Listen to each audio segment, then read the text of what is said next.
Good morning everyone. Today we are going to study our chapter 3rd, functions in Excel. In the previous class we have already studied about the cell ranges and formulas. Now we are going to study about the cell referencing. Cell referencing means that the value of the result is recalculated automatically if the value in any of the source cell are modified. You already know the formula used in Excel are dynamic in nature, so you don't need to calculate each and every time you enter a data. You just have to one time enter a formula in the cell, and the raw and column part, whatever you want to calculate, is calculated automatically by using cell referencing. Okay, so cell referencing in formula in Excel is of three types. First one is relative referencing, second is absolute referencing, and third is mixed referencing. Now we are going to study one by one. First is relative cell referencing. Relative cell referencing is the default cell referencing used in Excel. That is, if you are not adding any kind of referencing, that means the Excel take it as a relative referencing. Okay, so if a cell address is a cell address without the dollar sign in the row and column coordinates, like A1, just simple, you have to type the formula A1 and that's it. You don't need to add a dollar sign.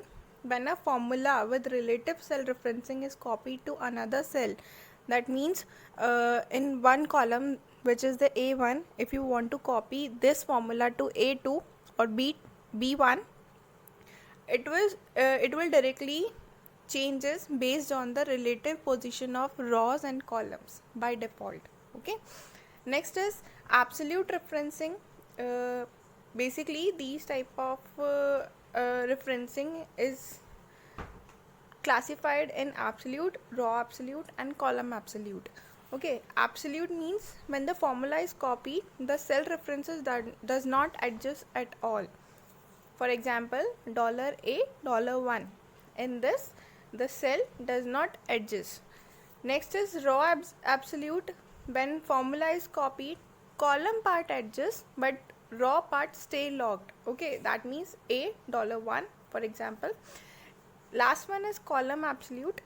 It means when formula is copied in column absolute, the column part stay locked but row part adjusted.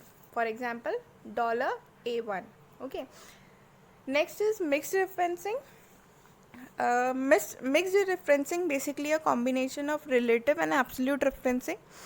And in mixed referencing, one part of the cell address, that is the column or row, is made absolute while the other part is relative. For example, $A1 or $A4 or $A4. That means if you are taking absolute referencing, then relative referencing stay locked, and if you are taking relative referencing, absolute referencing stay locked. Okay, so this is known as the mixed referencing.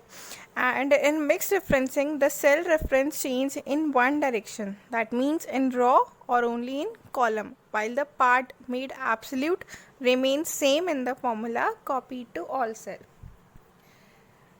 You can see in this picture the difference between relative, absolute, and mixed referencing. That is, without the dollar sign, first one is the relative cell referencing, second one with the dollar sign, which is called absolute cell referencing, and with and without, the third one, $D22 asterisk E$21. This is the mixed cell referencing. Now we are again look at the formula and identify the type of referencing. We already know the relative referencing means which do not have the dollar sign.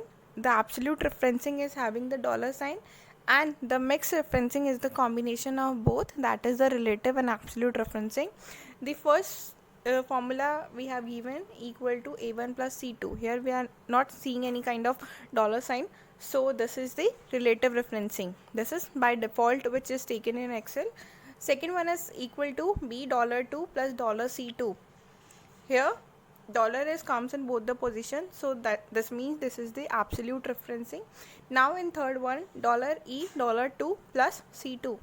In this, the first part, that is the raw part, is having the dollar sign, and the column part do not have the dollar sign. That this means it is the mixed referencing.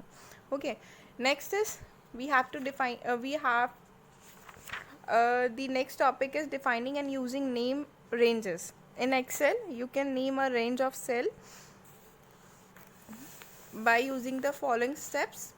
In the first step, you have to select a range of the cell, like we have selected the B part only, that is cells representation. And then in second step, we have to go to formula, which is in the ribbon part, and then we have to click on the define name.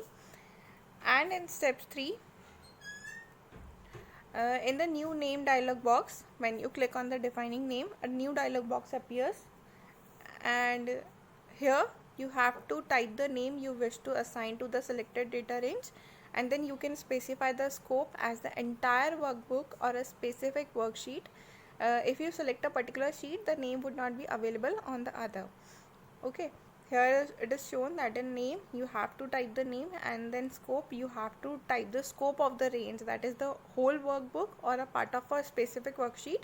And then in the last, you have to, in the refer to column, you have to write the formula, which type of cell referencing you want to use. Then click OK, and then it is the procedure of to name a range of cell.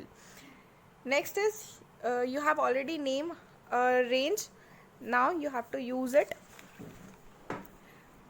by using the following steps or following procedures. What you have to do: in first step, select the cell C2 to C5 and name the range as rate.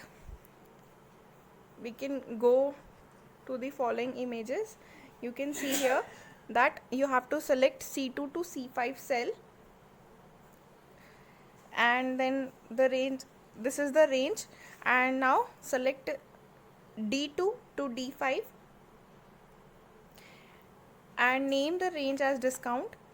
C2 to C5 is equivalent to rate and D2 to D5 is equivalent to discount. Now in step 2, you have to click the cell E2 and type the formula, that is the rate minus discount, and press enter key. So the result of the formula is displayed in the cell E2, and now you have to observe the formula in the formula bar.